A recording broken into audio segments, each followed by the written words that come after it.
Tagalog is being spoken in places you would never expect. In homes across Israel, in hospitals, on public buses, in parks, and in nursing facilities, Filipino words are part of everyday life. Many Israelis, especially children and the elderly, understand Tagalog even if they have never been to the Philippines. This didn't happen overnight, and it didn't happen by accident.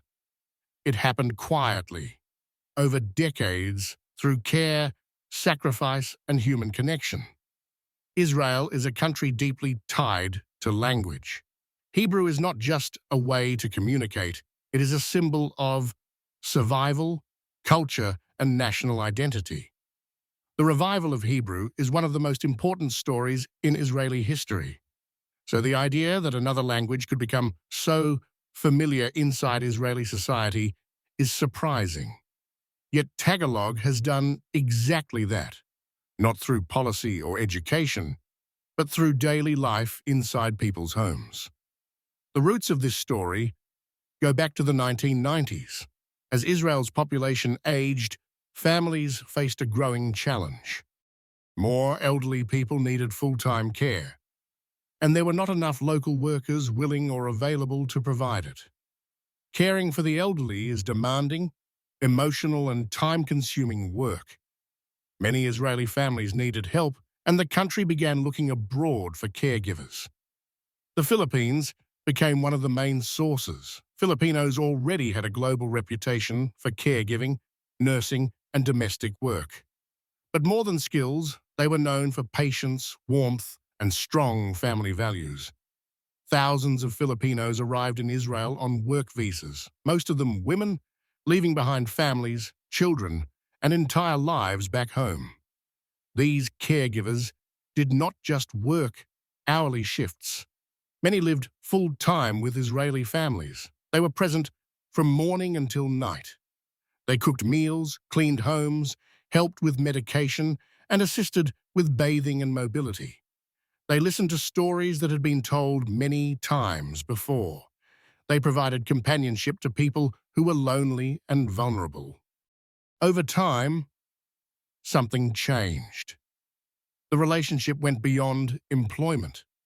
Filipino caregivers became trusted figures in Israeli households.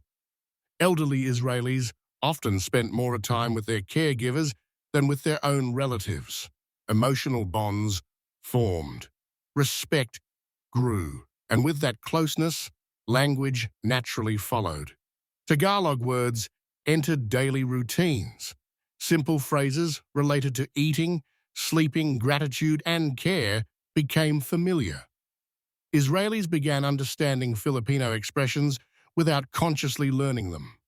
It was not formal language acquisition. It was emotional exposure. Children played a major role in this process. Many Filipino caregivers helped raise Israeli children while parents worked long hours. They prepared food, picked children up from school, helped with homework, and put them to bed. They sang lullabies and nursery rhymes in Tagalog. They spoke with kindness and patience, often using Filipino expressions of respect. In some cases, Israeli children learned Tagalog before they fully learned Hebrew. This surprised parents and teachers. But it also showed how deep the influence was. These children did not see Tagalog as foreign. It was the language of comfort, care, and safety. Even when they grew older and spoke Hebrew as their main language, Tagalog remained familiar.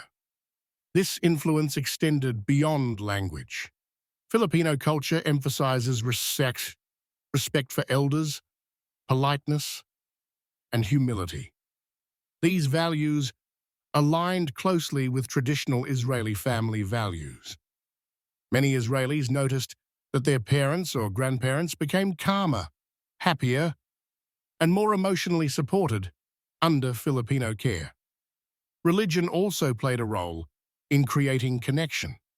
The Philippines is one of the most Christian countries in the world, and Israel holds deep spiritual meaning for Christians. Many Filipino workers saw their time in Israel not just as employment, but as a spiritual journey. They attended church services, prayed in holy places, and found meaning in serving others. This sense of purpose influenced how they worked. Caring for the elderly was not seen as a temporary job, but as a responsibility rooted in faith and morality. Israeli families noticed this dedication. Trust deepened. Emotional attachment grew stronger. Despite their importance, Filipino workers remained largely invisible in Israeli society. They had little political representation. They rarely appeared in national conversations unless a crisis occurred. Most were on temporary visas with strict limits. No matter how long they stayed, citizenship was almost impossible. Some Filipino caregivers worked in Israel for decades. They witnessed the decline and passing of people they cared for. They became part of family memories, yet legally remained outsiders. When contracts ended, many were required to leave, even if families wanted them to stay. Children born in Israel to Filipino parents faced even harsher realities. Many grew up speaking Hebrew, attending Israeli schools, and feeling Israeli in every way except legal status. Deportations of these children sparked public debate and emotional protests. Israelis began to question how people who contributed so much could still be considered temporary. There were moments that shocked the nation. Stories of Filipino caregivers collapsing from exhaustion. Elderly Israelis publicly pleading for their caregivers not to be deported. Families speaking out about how they could not imagine life without the people who had cared for their loved ones. These moments forced Israeli society to acknowledge something that had long been overlooked. Filipinos were not just workers. They were part of daily life. They had shaped how care was delivered, how families functioned, and how language was passed down in private spaces. Today, Tagalog is one of the most commonly heard foreign languages in Israel. In hospitals, medical staff recognize Filipino phrases. In public spaces, Israelis understand basic Tagalog expressions.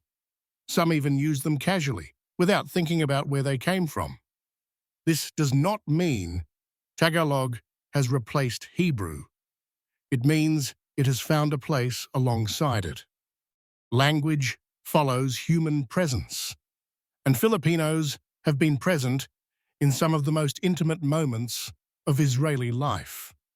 Behind every Tagalog word spoken in Israel, there is also a story of sacrifice. Filipino workers often leave their own children behind for years at a time. They miss birthdays, graduations, and family milestones. They provide emotional care to others while managing their own loneliness. Many send most of their earnings back home.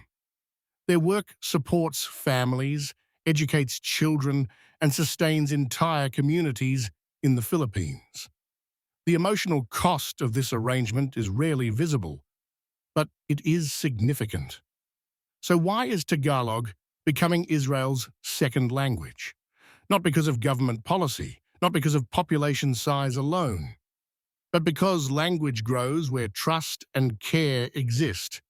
When someone feeds you every day, comforts you when you are sick, listens when you are afraid, and stays when others cannot, their language becomes familiar. Their words become part of your emotional world. Filipinos did not arrive in Israel to change its culture. They arrived to work, to serve, and to survive. Yet through decades of quiet presence, they left a deep mark. Tagalog in Israel is a reminder that influence does not always come from power or numbers. Sometimes It comes from compassion. Sometimes it comes from showing up every day, doing invisible work, and caring deeply without recognition. This story is not just about language. It is about human connection, sacrifice, and the unexpected ways people shape nations from the inside.